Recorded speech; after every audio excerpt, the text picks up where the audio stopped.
as a father, do you have any advice because I think your situation is very specific and Sure. unique, right?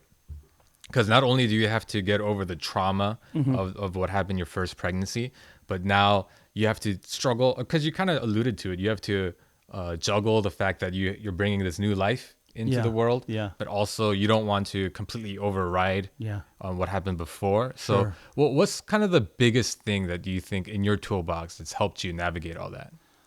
Um, I think for the biggest thing that I know is of my church community, right? Wow. And that's kind of cliche as a pastor to say, but I think in reality, because of being on staff at our church and everybody knowing Mimi, because our church is still relatively small, everybody knew she was pregnant. And then we go through this loss on Tuesday.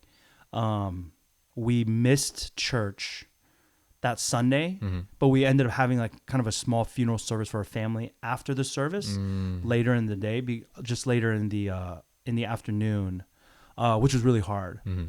But then we ended up coming back to church the following week, just so that, we can share with the community, right? Hardest Sunday of my life. But at the same time, having that many people and having actually just people caring and making sure like, hey, as I mean, their intentions were great. Sometimes they would be overbearing or whatever it is, you kind of have to deal with that. Yeah. But having that community really helped me kind of deal with the first part. But then when the second one came in, like that story and that experience that we've all shared, Yeah. we were able to kind of lean into each other. Wow. And so I would say, like, for me, it's like parenting ought not to be just you and your wife and your kid, right? The more people that you can kind of bring into your family and giving them the space and the authority to say things to you about kids or about marriage or other things like that, like that would probably be my biggest advice, because I think the moment everything just becomes so insular, like just here, like, man, blind spots are formed. You start to develop this narrative of this is what my family's supposed to look like. And you don't care what other people are thinking and other stuff like that, that can really be detrimental in the long run. That would probably be my first kind of word of advice. Right.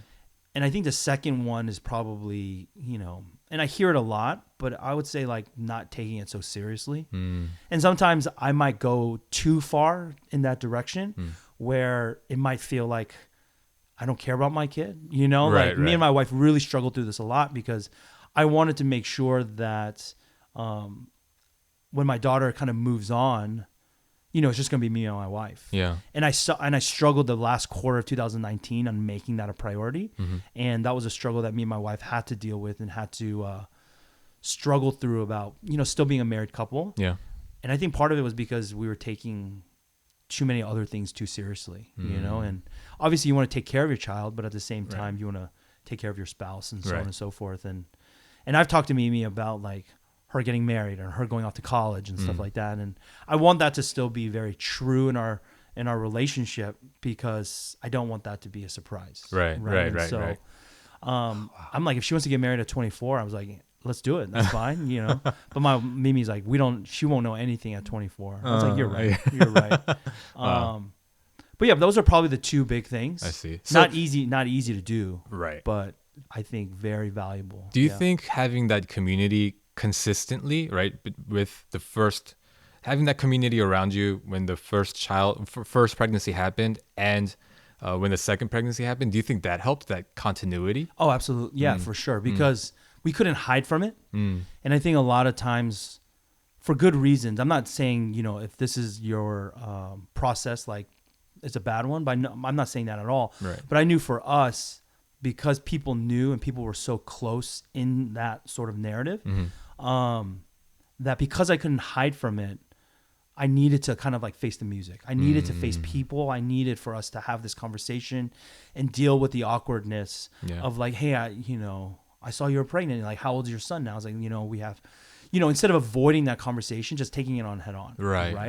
And I think that happens when you have a strong enough community around you. Yeah. To be able to kind of weather those like emotional battles, Right.